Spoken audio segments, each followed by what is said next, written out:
Take your seat. My cousin had heart problem. His friend that lived in Gabon had kidney and liver problem.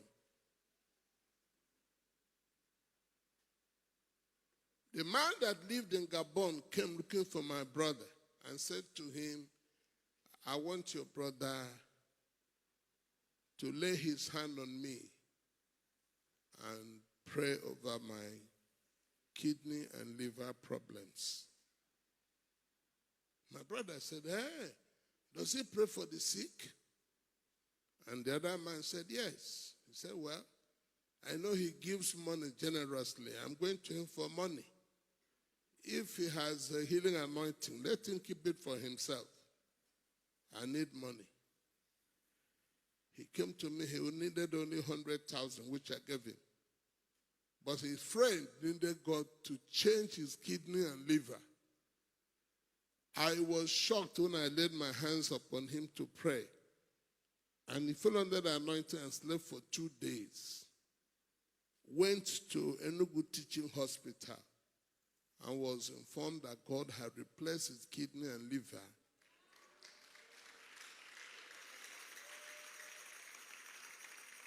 It was then my brother asked me, so if I come for prayer, you can heal this my heart. Hey, it's not me, it is God. He laughed. He said, well, I don't know. I like that money you gave me. In fact, I want more. I was shocked he died the next day.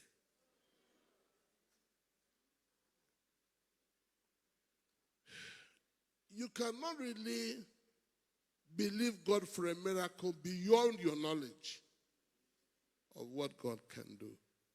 My first son was born crippled. This is my pretty girl. Used to mock me and say, if this boy had been another woman's son, you would have prayed for him. Because the boy is my son, you have kept quiet. Madam, every problem has time limit. And she asked me, when will the time be ripe? God will tell me. My mother mocked me and said, Mr. Preacher, have you noticed your son is crippled because on your wedding day, you gave us Sprite, Coke. She said, your father is angry. Ma, you mean you saw my father and he's behind this my problem? Then tell him to be careful, because the day I'll cause trouble for him, even among the dead, he'll be in trouble.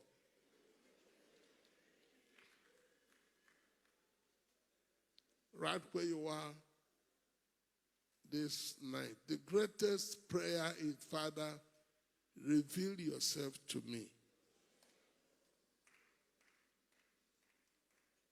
When I was telling my wife to keep food for me, they thought I was mental. No, I was not. I knew that God would not allow me to die without my consent. And I want you to hear me. Write it down somewhere. You will not die without your consent.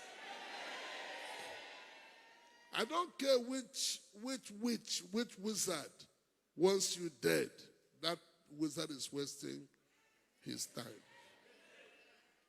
No, some of you don't even believe what I'm saying.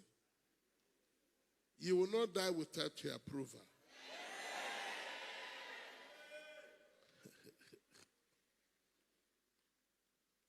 I was among the first people to be kidnapped east of the Niger. That was in 1976. They invited me to preach for them in Aba.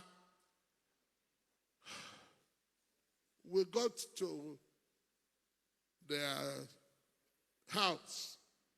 They kept my wife in the parlor, took me to their bedroom, and they said, bring every money on you and the key to your car.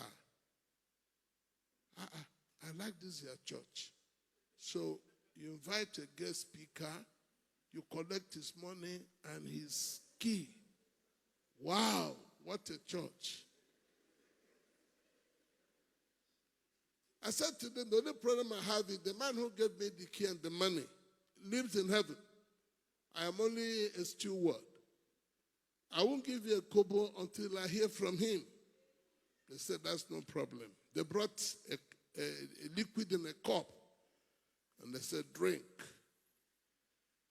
And you hear God ask you to give us every money on you. Me? They said, yes, sure, let me have the cup. They gave me the cup. I said to the cup, that cup, I drink you as tea. You will function as tea. If you go beyond the boundaries of tea, whatever trouble God will create for you, don't blame me. I raised up the cup and emptied it. They were looking at me, I was looking at them. On the dot of midnight, I told them it's now my turn to demonstrate the power of the kingdom myself. Once you are born again, you are an important voice to he who made heaven and earth. You are not an ordinary person. I didn't know that my short prayer was so powerful.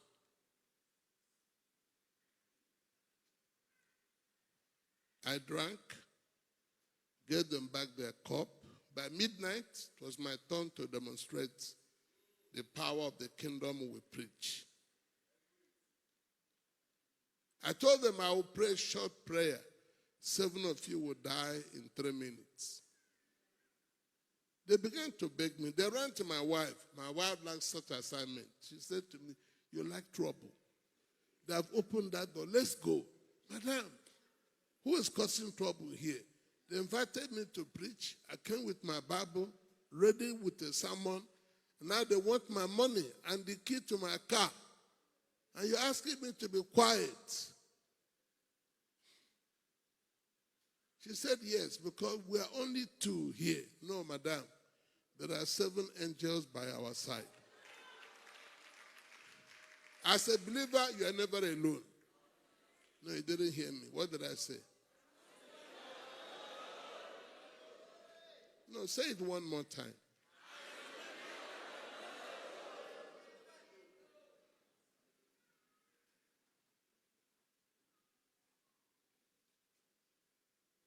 I want you to hear me. Jesus paid a great price that you may be somebody. And by my spoken word tonight, you are already somebody.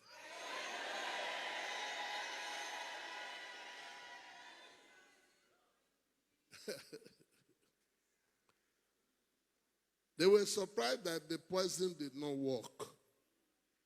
And I'm going to announce now, beginning tonight, every charm, every poison.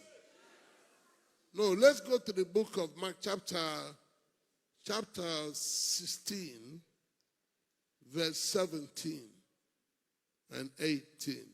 Write it down. These signs, can somebody shout it and say, these signs shall follow them that believe. And because I believe, this sign shall follow me.